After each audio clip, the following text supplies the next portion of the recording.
Hello, C aspirants, and welcome back to another episode of Revision Boosters. In this episode, we'll talk about deduction under Chapter 6A. Let's look in the discussion. So, deduction under Chapter 6 से जो मैंने summary notes लिखा था hand written, we'll discuss from there only. ठीक है? तो deduction under Chapter 6A को हम लोगों ने टोटल 8 हेडिंग्स में डिवाइड किया है एंड टोटल 23 सेक्शंस है जिसको हम लोगों ने 8 हेडिंग्स में डिवाइड किया है. तो इंटर और आईपीसी के लिए 23 सेक्शंस ही रेलेवेंट है. ठीक है. तो first heading is deduction in respect of investment. इसके अंदर टोटल 5 सेक्शंस है. First is section 80C. 80C में इंडिविजुअल एचयूएफ अगर कुछ कंट्रीब्यूट करता है एलआईसी प्रीमियम में अपने सेल्फ के लिए या फिर स्पाउस के लिए या फिर चिल्ड्रन के लिए towards life insurance corporation of India या फिर कोई private insurance, and that policy should not be terminated for 2 years and it is also applicable for married daughter. तब हम लोग कितना डिडक्शन मिलेगा? अगर पॉलिसी इज टेकन बिफोर 1/4/2012 तो हम लोग कितना मिलेगा? जितना अमाउंट हम लोग ने पे किया towards contribution towards LIC premium या फिर 20% of sum assured, whichever will be lower will be allowed as deduction under section 80C. ठीक है. अगर policies issued in previous year to 2012 and 13, then what will be allowed as deduction? Amount paid or 10% of minimum sum assured, whichever is lower will be allowed as deduction under section 80C. Next is agar policy is issued after 1st April 2013, then what will be allowed as deduction? Amount paid or 10% of sum assured, whichever is lower. But अगर कोई disable person होता है under section 80D या फिर specified disease से गुजरता है under section 80DDD, then you will be allowed 15% of minimum sum assured. ठीक है. तो ये तो था 80C का first point. Next is total 8 points है. Next is employ contribution to recognised provident fund, statutory provident fund या फिर अप्रूव्ड सुपर एन्युटी फंड. इस पे अगर एम्प्लॉय कुछ इन्वेस्ट करता है तो full amount will be allowed as deduct. ठीक है, अंडर 80C. नेक्स्ट इज अगर पब्लिक प्रोविडेंट फंड में कुछ इंडिविजुअल एचयूएफ सेल्फ पे या फिर स्पाउस पे या फिर चिल्ड्रन पे इन्वेस्ट करता है तो maximum 1,50,000 be allowed as deduction. ठीक है. नेक्स्ट इज यहाँ पे कुछ 10 आइटम्स है जहाँ पे डिडक्शन मिलता है, जैसे कि national saving certificate, national saving scheme, national housing bank, NABARD bond, equity linked saving schemes और mutual fund notified under section 10, 23D or UTI, 5 years or 10 years of 15 years post office savings bank, unit linked insurance premium. All this का कितना हम लोग को मिलेगा? अगर जितना हम लोग amount deposit and invested for 5 years term deposit in bank and maximum 1,50,000. मतलब हम लोग जितना डिपॉजिट करेंगे बैंक में फॉर 5 years उतना मिल जाएगा, बट मैक्सिमम एक साल में हम लोग को 1,50,000 मिलेगा. ठीक है. और इसके बाद है नेक्स्ट है नंबर 5 है रीपेमेंट ऑफ हाउसिंग लोन. ठीक है. अगर हम लोग लोन लेते हैं और हाउसिंग लोन लेते हैं और उसको रिपे करते हैं तो वो लोन हम लोग को कहाँ से लेना है? सेंट्रल गवर्नमेंट से लेना है, स्टेट गवर्नमेंट से लेना है या फिर कोई एस्टेब्लिशमेंट जो कि अंडर अंडर गवर्नमेंट है, उससे अगर हम लेते हैं तो तभी अलाउ होगा. और अगर हम लोग हाउस को एक्वायर करते हैं तो stamp duty, registration fees and other expenses वो भी अलाउ हो जाता है एज डिडक्शन. अब अभी क्या डिडक्शन अलाउ होगा? Only principal amount will be allowed as deduction after construction is completed. Construction complete होने के बाद जो प्रिंसिपल अमाउंट होगा वही डिडक्शन अलाउ किया जाएगा. ठीक है. And loan should be acquired for only for purchase of property that is house should be held for at least 5 years. If not held, then it will be taxable. ठीक है. तो next number 6 is tuition fees of children for full time study in India. अगर children का tuition fees पे करते हैं हम लोग for full time study in India in school, college और यूनिवर्सिटी, उसका भी हम लोग को डिडक्शन दिया जाएगा. बट अगर हम लोग डोनेशन देते हैं या फिर कोई डेवलप फीस देते हैं तो उसका डिडक्शन अलाउ नहीं किया जाएगा. कितना हम लोग को डिडक्शन अलाउ किया जाएगा? Full amount will be allowed up to 2 children. ठीक है. नेक्स्ट नंबर 7 इज अगर कुछ सम हम लोग सुकन्या समृद्धि अकाउंट में हम लोग एक गर्ल चाइल्ड के नाम पे डिपॉजिट करते हैं तभी हम लोग को डिडक्शन मिल जाएगा. कितना मिलेगा? पहले किसको अलाउ होगा? अलाउड टू पेरेंट्स और legal guardian of that girl with respect to whom that deposit is made and in that previous year. कितना मिलेगा? फुली मिल जाएगा जितना हम लोग डिपॉजिट करते हैं in the name of that girl child. ठीक है. Next is contribution to tier 2 NPS account by employee of central government. अगर कोई सेंट्रल गवर्नमेंट का एम्प्लॉय टायर 2 एनपीएस अकाउंट में कंट्रीब्यूट करता है तो कितना उसको मिलेगा? Amount deposited in 5 year period for fix period of 3 years. 3 years के लिए वो अगर वो इन्वेस्ट करता है तभी उसको ये कंट्रीब्यूशन टू टायर 2 एनपीएस का डिडक्शन अंडर 80C मिल जाएगा। ठीक है, तो 80C में जो हम लोग ने यहाँ पूरा पढ़ा फर्स्ट टू लास्ट, यहाँ से लेके यहाँ तक, ये सब अगर सब 80C में पड़ता है, अगर ये सब में कुछ कुछ आइटम्स में एसएससी इंडिविजुअल एचयूएफ का इन्वेस्ट करता है, देन उसका मैक्सिमम डिडक्शन हम लोग कितना मिलेगा, 1,50,000। तो total of all these total of all investments made under section 80C, the maximum deduction that we will get is 1,50,000, and this investments should be made in the previous year. That is called payments. Investments must be actually paid in previous year. ठीक है, now we'll move on to the next section. Under deduction in respect of investment के अंदर we'll move on to the next section, that is section 80CCC. अगर कोई individual एक annuity plan पे invest करता है या फिर पेंशन फंड पे इन्वेस्ट करता है out of his taxable income, तो उसके लिए उसको कितना डिडक्शन मिलेगा, कितना अमाउंट उसने इन्वेस्ट किया या फिर 1,50,000, जो भी लोअर है उसका डिडक्शन उसको मिल जाएगा। Next is section 80CCD।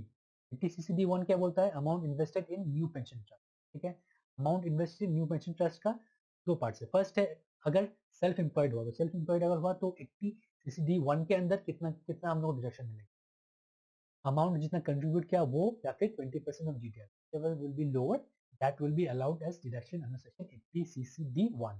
ठीक है, नेक्स्ट अगर एसएससी अगर एम्प्लॉयड हो तो क्या हुआ, तो क्या होगा, एम्प्लॉय का जो कंट्रीब्यूशन होगा वो 80CCD1 के अंदर पेंशन फंड में जो कंट्रीब्यूट करेगा उसका डिडक्शन मिल जाएगा कितना, जितना उसने कंट्रीब्यूट किया, अमाउंट कंट्रीब्यूटेड और 10% of salary whichever is lower. अभी सैलरी का क्या मीनिंग है वो I tell you once I complete this section. ठीक है, नेक्स्ट इज एम्प्लॉयर जो कंट्रीब्यूट करता है तो उसका कितना मिलेगा। फर्स्टली तो जो एम्प्लॉयर कंट्रीब्यूट करता है वो ग्रॉस टोटल इनकम में हम लोग पूरा सैलरीज में ऐड कर देंगे।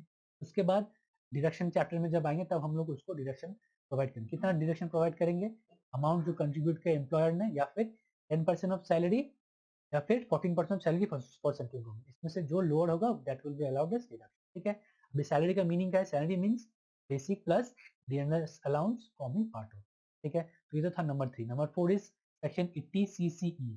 Section 80CCE is combination of that is addition of section 80C, 80C, 80CCC and 80CCD1।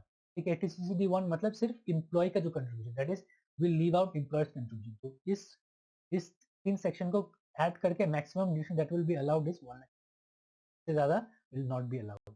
Next is section 80CCD1B। इसमें क्या होता है, सेंट्रल गवर्नमेंट का टायर 1 एनपीएस में जो कंट्रीब्यूशन करता है उसके लिए हम लोग को 50,000 एक्स्ट्रा हम लोग को ओवर एंड अबव, मतलब 1,50,000 के साथ 1,50,000 के साथ प्लस 50,000 एक्स्ट्रा हम लोग को डिडक्शन मिल जाता है 80CCD1B। ठीक है, now next heading is health insurance premium. इसके अंदर एक ही सेक्शन है that is section 80D। Section 80D में क्या बोलते हैं, हेल्थ इंश्योरेंस प्रीमियम अगर हम लोग कुछ एक्सपेंसेस करते हैं, दैट इज अगर इसको दो हेडिंग में हम लोग डिवाइड करते हैं। अगर सेल्फ के लिए कुछ करते हैं, स्पाउस के लिए कुछ एक्सपेंसेस करते हैं या फिर डिपेंडेंट चिल्ड्रन के लिए करते हैं या फिर पेरेंट्स जो कि डिपेंडेंट हो या फिर ना हो। ठीक है, अगर नाउ विल सी कौन कौन सा एक्सपेंसेस, अगर हम लोग कुछ mediclaim, this are the list जो कि कैश में भी दे सकता है या फिर दिस आर द लिस्ट जो कि कैश में ही हम लोग को अदर देन कैश में देना है, मतलब कैश में देंगे तो अलाउड नहीं होगा। ठीक है, मेडिक्लेम इंश्योरेंस प्रीमियम पे, ठीक है, या फिर contribution to central government health scheme, या फिर medical expenses paid on health of a person जिसके लिए कोई मेडिकल इंश्योरेंस नहीं लिया गया and he is senior citizen.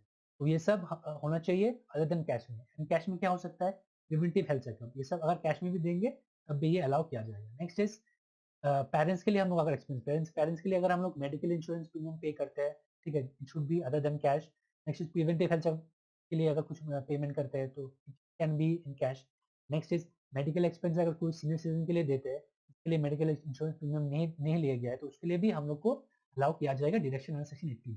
तो कितना अलाउ किया जाएगा, यहाँ पे अगर सेल्फ स्पाउस डिपेंडेंट चिल्ड्रन के लिए हम लोग कुछ एक्सपेंसेस करते हैं मेडिकल, तो टोटल 25,000 अलाउ किया जाएगा। बट अगर यहाँ पे कोई सीनियर सिटीजन जिसका एज 60 ईयर्स अबव है तो हम लोग को 50,000 मैक्सिमम मिल जाएगा। ठीक है, यहाँ में हम लोग कितना मिलेगा, अगर पेरेंट्स एंड डिपेंडेंट के लिए हम लोग खर्च करते हैं मैक्सिमम 25,000 मिलेगा, या फिर अगर कोई सीनियर सिटीजन है 60 ईयर्स एंड अबव तो 50,000 मिल जाएगा। मतलब 25,000 प्लस 25,000 टोटल हम लोग को 50,000 मिल सकता है या फिर तो 1 लाख मिल सकता है, ठीक है।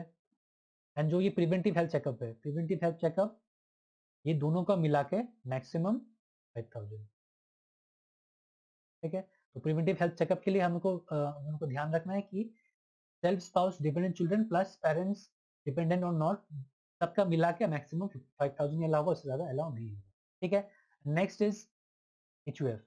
HUF अगर कुछ मेडिकल इंश्योरेंस प्रीमियम पे करता है तो उसको 25,000 मिल जाएगा डिडक्शन, और अगर कोई सीनियर सिटीजन हुआ तो 50,000 मिल जाएगा। अगर कोई मेडिकल एक्सपेंडिचर करता है ऑन सीनियर सिटीजन या फिर HUF का मेंबर जो कि 60 इयर्स इज अबव 60 इयर्स और उस पर कोई and is not covered under any insurance scheme, तो उसको 50,000 मिल जाएगा। और इस ये दो का टोटल एक्सपेंसेस मिला के हम लोग को मैक्सिमम 50,000 डिडक्शन, ठीक है, 50,000, ठीक है। Next is deduction in respect of disability. Next heading, इस पे दो सेक्शंस है, ठीक है। तो first section is section 80 double D. 80 double D में अगर रेसिडेंट इंडिविजुअल या फिर HUF को एक्सपेंसेस करता है, अब को एक्सपेंसेस पे करता है अपने डिसेबल्ड रिलेटिव के बिहाफ में, तो वो अमाउंट जितना भी वो स्पेंड करता है उसका फिक्स्ड उसको डिडक्शन मिल जाएगा 75,000 या तो 1,25,000 इफ सिविली डिसेबल्ड। ये सिविली डिसेबल्ड का एक लिस्ट होता है, वो आप लोग नोट्स में देख सकते हैं, मेरे नोट्स में देख सकते हैं या फिर बुक से भी पढ़ सकते हैं, ठीक है। अभी next is section 80U। 80U में क्या होता है, अगर HCC खुद डिसेबल हो तो उसको भी उसके लिए भी डिडक्शन मिल जाता है अगर वो कोई एक्सपेंस खर्च नहीं करे। कितना कितना मिलेगा, इधर 75,000 या फिर 1,25,000 अगर सिविल डिसेबल्ड, ठीक है। तो 80DD में अगर रिलेटिव के लिए खर्चा करता है तो 75,000 मिल जाएगा, एंड इफ सिविल डिसेबल्ड तो 1,25,000 मिल जाएगा। एंड 80U में क्या होता है, अगर वो खुद के लिए अगर एससीसी खुद ही सिविली डिसेबल्ड हो या फिर डिसेबल्ड हो तो उसके लिए उसको 75,000 मिल जाएगा या 1,25,000 मिल जाएगा if he does not even spend any expense। and one thing to note is SEC can either claim deduction under section 80 double D और 80U। सपोज वो रिलेटिव के लिए भी खर्च करता है और अपने लिए he himself is also disabled, then he can take deduction only under one section, that is 80 double D or 80U, ठीक है। and the SEC has to obtain a certificate from the doctor to claim deduction, ठीक है। Now we'll move on to the next heading number 4, that is deduction in respect of specified disease, ठीक है। इस पे एक ही section है, that is section 80 double DB। अगर resident individual या फिर HUF कुछ मेडिकल ट्रीटमेंट के लिए स्पेसिफाइड मेडिकल ट्रीटमेंट के लिए अपने लिए या फिर डिपेंडेंट रिलेटिव्स के लिए कुछ पे करता है तो उसके लिए भी उसको डिडक्शन मिलेगा। कितना डिडक्शन मिलेगा, इतना अमाउंट इनकर किया है, ठीक है। या फिर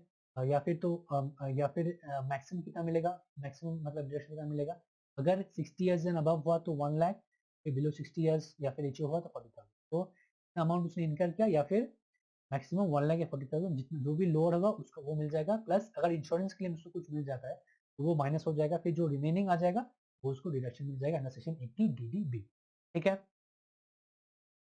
अभी 6 type of disease specified disease जो है वो आप लोग पढ़ लीजिएगा, यहाँ पे भी मैंने मेंशन किया है, बुक में भी मेंशन किया गया है, आप लोग वहाँ पढ़ सकते हैं, ठीक है। Next heading is deduction in respect of interest. इसमें टोटल 4 सेक्शंस है, ठीक है। First is section 80E related to individual. Individual अगर कुछ लोन लेता है, repayment of loan taken for higher education, अगर कुछ लोन लेता है for higher education for himself, for spouse, for children and for the student for whom he is a guardian, उसके लिए भी उसको डिडक्शन मिल जाता है। बट कितना मिलेगा, you have to see only interest part, सिर्फ इंटरेस्ट पार्ट ही डिडक्शन मिलेगा up to 8 years from repayment start, जब से रिपेमेंट स्टार्ट करेगा वहां से लेके 8 साल तक उसको इंटरेस्ट में ही डिडक्शन मिलेगा, ठीक है। एंड लोन कहाँ से ले सकते हैं, फ्रॉम एनी बैंक, FI और charitable trust. And what is higher education, higher education मतलब क्या है, आफ्टर सीनियर सेकेंडरी एग्जाम के बाद जो हम लोग एजुकेशन परस्यू करते हैं उसको ही हम लोग हायर एजुकेशन मानेंगे, and it should be from a recognised school या फिर बोर्ड जो कि गवर्नमेंट रिकॉग्नाइज करती है, ठीक है। Next is section 80E interest payable on loan taken from financial institution for acquiring a residential house property. Next is section 80E double क्या बोलता है, इंडिविजुअल अगर घर खरीदने के लिए कुछ लोन लेता है उसके लिए भी उसको डिडक्शन मिल जाएगा। किसमें डिडक्शन मिलेगा, इंटरेस्ट अमाउंट में मिलेगा, कितना मिलेगा, maximum 50,000 from assessment year 2017, and this loan should not exceed 35 lakhs and should have been sanctioned between 1/4/2016 to 31st 2017. And जब वो लोन लेगा should not own any house property, ठीक है, and जो घर लेगा उस घर का value should not exceed more than 50 lakhs, ठीक है. ये तो था section 80 double. Next is section 80 double E A. This also is similar to section 80 double E, but ये कब से होगा? From estimate 2021. तो इसमें क्या होगा? Interest payable on loan taken from financial institution for acquiring a residential house property. इसमें क्या होगा? मैक्सिमम कितना अलाउ होगा? मैक्सिमम अलाउ होगा 1,50,000 from estimate year 2021. And house ये जो हाउस लेगा उसका स्टैम्प वैल्यू कितना होना चाहिए? should not exceed 45 lakh and he should not own any house, ठीक है, and it should be sanctioned between 1/4/2019 to 31st 2020. ये डेट में ही सैंक्शन होना चाहिए, तभी ये allow. Next is section 80 double E B. अगर इंडिविजुअल कुछ इलेक्ट्रिक व्हीकल खरीदता है by taking loan from NBFC bank, and then उस लोन पे जो इंटरेस्ट उस पे भी अलाउ हो जाए. कितना अलाउ होगा? लोन अलाउ होगा maximum 1,50,000 from assessment year 2020-21, and loan should be sanctioned between 1/4/2019 to 31st 2023, ठीक है, and the vehicle should be electric and it should run on kinetic energy, ठीक है. तो ये तो था deduction in respect of interest का 4 सेक्शन, ठीक है. Next is deduction in respect of donation. में टोटल 4 सेक्शन है. First is donation to certain funds and trust, ठीक है. सेक्शन 80G में first heading is donation to certain funds and trust. में first is without ceiling limit, देखिए that is without ceiling limit.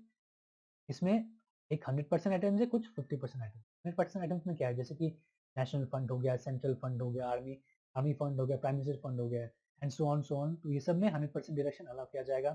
फिर CM fund हो गया, Africa fund हो गया, स्वच्छ भारत कोष हो गया, क्लीन गंगा फंड हो गया, नेशनल फंड हो गया. ऐसे करके बहुत सारे 100% आइटम्स है. आप लोग बुक से भी पढ़ सकते हैं या फिर मेरे नोट से पढ़ सकते हैं. तो वो सब 100% आइटम्स में अलाउ किया जाएगा, फुली डिडक्शन अलाउ होगा. Next is 50% item. ये सब आइटम्स अगर हम लोग देखेंगे तो ये सब में से 50% अलाउड होगा एज डिडक्शन. जी, अगर Jawaharlal Nehru memorial fund, prime minister drought relief fund, Indira Gandhi memorial trust, Rajiv Gandhi foundation, ये सब आइटम्स अगर हम लोग देखेंगे तो 80G के अंदर सिर्फ 50% अलाउ होगा, ठीक है. Next is with ceiling limit. With ceiling limit में क्या होता है? विद सीलिंग लिमिट में हम लोग सबसे पहले 10% of adjusted gross total income calculate करेंगे. एडजस्टेड ग्रॉस टोटल इनकम कैसे कैलकुलेट करेंगे?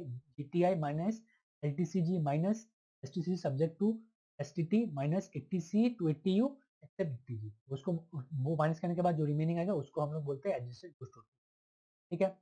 तो इसमें विद सीलिंग लिमिट में कुछ 100% आइटम्स है, कुछ 50%, ठीक है. 100% आइटम्स में क्या है? Donation to government and local authority for promoting family planning. 50% items में क्या है? Donation to government local authority और other than family promoting family planning, या फिर to donation to approve charitable trust या नोटिफाइड रिलीजियस, ठीक है. तो विद सीलिंग लिमिट में कैलकुलेशन कैसे करते हैं? सबसे पहले तो हम लोग एडजस्टेड ग्रॉस टोटल इनकम निकालेंगे, ठीक है. Suppose adjusted gross total income हम लोग निकाला, उसके 10% आया 60,000, ठीक है. And suppose in that question 100% item भी एक दिया हुआ है एंड 50% आइटम भी दिया है. तो नेक्स्ट स्टेप इज 100% आइटम जो है उसका हम लोग को ले लेना है. 100% आइटम सपोज 40,000 का कुछ एक अमाउंट दिया हुआ है, तो उसका 100% कितना? 40,000, ठीक है. 40,000 चला गया इसमें. तो अभी 50% आइटम में हम लोग देखेंगे. सपोज 50% आइटम में हम लोग को एक अमाउंट मिलता है 50,000, बट मैक्सिमम सीलिंग लिमिट है 60,000. तो क्या करेंगे हम लोग? यहाँ से सिर्फ 20,000 अलाउ होगा, दैट इज 60,000 से 40,000 ऑलरेडी चला गया, दैट इज 100% आइटम सबसे पहले हम लोग लेंगे, वहां से ऑलरेडी 40,000 चला गया, तो रिमेनिंग कितना रहेगा? 20,000, ठीक है. तो मैक्सिमम अलाउ कितना हो गया? 100% आइटम्स में 40,000 अलाउ हो जाएगा और 50% में 20,000. तो रिमेनिंग अंडर 100% में 50% कितना अलाउ होगा? 100% आइटम्स में मैक्सिमम 40,000 था, 40,000 पूरा अलाउ हो जाएगा. 50% में सिंस 20,000 था, 20,000 को सिर्फ 50% अलाउ होगा, दैट इज 10,000. तो total direction allowed will be 30,000, ठीक है. तो ये था विद सीलिंग लिमिट का कैलकुलेशन, ठीक है. तो अगर कुछ डोनेशंस एक्सीडिंग 2,000 है तो उसको should not be given in cash but it should be given other than cash, ठीक है. Should not be in cash. Next is section 80 double G A. 80 double G A क्या बोलता है? अगर एसएससी डोनेशन देता है साइंटिफिक रिसर्च के लिए to association college institution for scientific research, या फिर rural development fund, national urban poverty education fund, institution with rural development, ये सब में अगर कुछ डोनेशन देता है एसएससी, देन उसको 100% ऑफ अमाउंट जो पेमेंट किया है उसने, तो उसको डिडक्शन मिल जाएगा. But you have to remember one thing, that is SSC अगर PGBP पे फॉल करता है then it will be not allowed this deduction. And अगर payment exceeding 10,000 है, it should not be in cash, it should be other than cash. ठीक है. Next is 80GGB. GGB क्या बोलता है? अगर एसएससी डोनेशन देता है इंडियन कंपनी को या फिर पॉलिटिकल पार्टी को या फिर इलेक्ट्रिकल ट्रस्ट को, तो फिर 100% will be allowed and it should not be in cash. Next is 80GGC. 80GGC क्या बोलता है? अगर डोनेशन दिया जाता है पॉलिटिकल पार्टी या फिर इलेक्ट्रिकल ट्रस्ट को अदर देन इंडियन कंपनी से, अगर इंडियन कंपनी नहीं देती है तो अब भी 100% अलाउड किया जाएगा and it should not be in cash. Donation should not be in cash. Now next number 7 heading is deduction in respect of house rent. Sections, only one section is there. Section 80GG. Double G क्या बोलता है? Individual HUF अगर rent पे करती है and he is a self employed and उसको HRA and RFA नहीं मिलता है एंड उसका and he himself or his spouse or minor child does not own any accommodation at the place of work, तब भी उसको डिडक्शन मिल जाएगा. कितना डिडक्शन मिलेगा under section 80GG? Rent less, जितना उसने रेंट पे किया for full year, less 10% of adjusted gross total income, या फिर 25% of adjusted gross total income, या फिर 5,000 per month for full year. इससे जो लोअर होगा वही उसको अलाउ किया जाएगा एज डिडक्शन. ठीक है. और एडजस्टेड जीटीआर कैसा निकालना है? As similar to section 80G. ठीक है. Next is deduction for certain incomes. इसमें 5 सेक्शन है. नंबर 8. ठीक है. First is 80QQB. अगर एक रेसिडेंट इंडिविजुअल है और उसको कुछ रॉयल्टी या फिर कॉपीराइट से इनकम मिलता है और ऑथरशिप ऑफ बुक्स जो कि लिटरेसी रिलेटेड हो या फिर आर्टिस्टिक रिलेटेड हो या फिर साइंटिफिक नेचर हो, तो उसके लिए भी उसको डिडक्शन मिल जाता है. ठीक है. बट वो books should not be related text books, school guides etcetera, सब के लिए डिडक्शन अलाउड नहीं होगा. अभी डिडक्शन कितना अलाउ होगा? जितना वो लमसम अमाउंट मिलता है, या फिर 15% अगर बुक सोल्ड होता है, या फिर अगर उसको फॉरेन एक्सचेंज से कुछ मिलता है और वो प्रीवियस ईयर में वो फॉरेन एक्सचेंज ला लेता है इंडिया में, या फिर प्रीवियस ईयर के एंड के बाद 6 मंथ्स के अंदर वो फॉरेन एक्सचेंज इंडिया में लाता है, तो उसका भी उसको डिडक्शन मिल जाएगा. विच एवर लोअर होगा तो डिडक्शन मिल जाएगा. That will be the gross qualifying amount. ठीक है. उससे अगर कुछ एक्सपेंसेस इनकर करता है तो वो माइनस हो जाएगा. माइनस करने के बाद जो रिमेनिंग आएगा वो नेट क्वालिफाइंग अमाउंट. ठीक है. फिर नेट क्वालिफाइंग अमाउंट को हम लोग मैक्सिमम डिडक्शन जो अमाउंट है 3 मंथ के साथ कंपेयर करेंगे, तो उसमें से जो सबसे मैक्सिमम होगा वो ही हम लोग अलाउ करेंगे. That is maximum deduction will be allowed in section 80QQB. ठीक है. Next section 80RRB. 80RRB के अंदर क्या बोलता है? अगर एक resident individual earns income in respect of royalty on patents, अगर पेटेंट से वो कुछ रॉयल्टी इनकम उसको मिलता है and that patent is registered on और आफ्टर 1/4/2003, लिए भी उसको कुछ डिडक्शन मिल जाएगा. कितना डिडक्शन मिलेगा? अमाउंट फ्रॉम रॉयल्टी जो मिलता है या फिर फॉरेन एक्सचेंज से अगर कुछ उसको मिलता है इन द प्रीवियस ईयर और with in 6 month from the end of previous year अगर कुछ मिलता है, उसमें से जो लोअर होगा वो, या फिर मैक्सिमम डिडक्शन 3 लाख, उसमें से नेट क्वालिफाइंग अमाउंट या फिर मैक्सिमम जो 3 लाख है उसमें से जो मैक्सिमम होगा वही उसको मिलेगा एज डिडक्शन. ठीक है. Next is section 80TTA. 80TTA is applicable to only individual HUF who are not senior citizen. ठीक है. अगर इंडिविजुअल HUF जो कि सीनियर सिटीजन नहीं है और वो सेविंग्स बैंक से उसको इंटरेस्ट मिलता है and that saving bank is in a bank और कोऑपरेटिव बैंक और पोस्ट ऑफिस, तो तब उसके लिए भी उसको डिडक्शन अंडर सेक्शन 80TTA मिल जाएगा. कितना मिलेगा?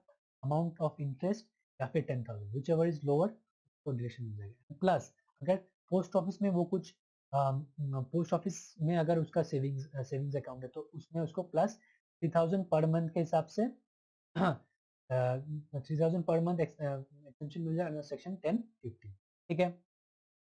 3,500 per annum, sorry 3,500 per annum exemption under section 1050 उसको एक्स्ट्रा मिल जाएगा अगर उसका सेविंग्स अकाउंट पोस्ट ऑफिस में है. Next is section 80TTB. This is applicable to individual and HUF who are senior citizen.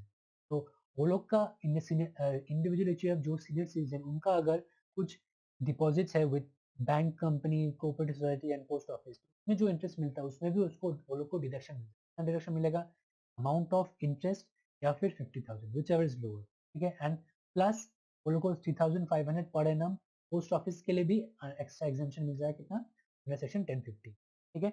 तो ये तो था for deduction for certain incomes, ठीक है। इसमें एक और है deduction in respect of employment और न्यू एम्प्लॉयमेंट, ठीक है। 80 double J double A, double J double J 80 double J ये क्या बोलता है, सिर्फ उन हिस्से को मिलेगा जो कि एंगेज इन बिजनेस है एंड जिनका audit under section 44 A B होता है। और किस चीज के लिए मिलेगा, अगर एक्स्ट्रा एम्प्लॉय होता है या फिर न्यू एम्प्लॉयमेंट होता है, ठीक है। एडिशनल एम्प्लॉय का मतलब क्या है पहले देखते हैं। एडिशनल एम्प्लॉय मतलब नंबर ऑफ एम्प्लॉयज में एडिशन होता है, ठीक है। अभी कौन सा एम्प्लॉयज को एडिशनल एम्प्लॉयज हम लोग नहीं मानेंगे।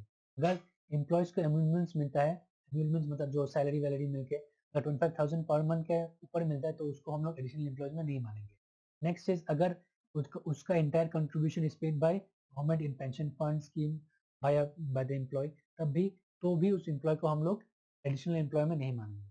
नेक्स्ट इज एम्प्लॉय अगर प्रीवियस ईयर में से 245 डेज का लेस में काम किया है तब भी उसको हम लोग नहीं मानेंगे। और अगर फुटवेयर हुआ या फिर लेदर इंडस्ट्री हुआ तो 150 डेज से अगर काम अगर काम कर तब भी उसको हम लोग नहीं मानेंगे। And does not participate in RPF, अगर वो एम्प्लॉय आरपीएफ में पार्टिसिपेट नहीं करता है उसको भी हम लोग एम्प्लॉय नहीं मानेंगे, मतलब एडिशनल एम्प्लॉय नहीं मानेंगे एज पर सेक्शन 80 डबल जे ए, ठीक है। अभी देखिए हम लोग डिडक्शन कितना मिलेगा, डिडक्शन हम लोग को मिलेगा 30% of additional employ cost. Employee cost जितना भी हम लोग करेंगे उसका 30% हम लोग को डिडक्शन मिल जाएगा। कितना साल के लिए मिलेगा, 3 इयर्स मिलेगा, including the year of employment. Employment जिस ईयर में एम्प्लॉयमेंट हुआ उस साल से लेके नेक्स्ट 3 इयर्स तक हम लोग को डिडक्शन मिलेगा।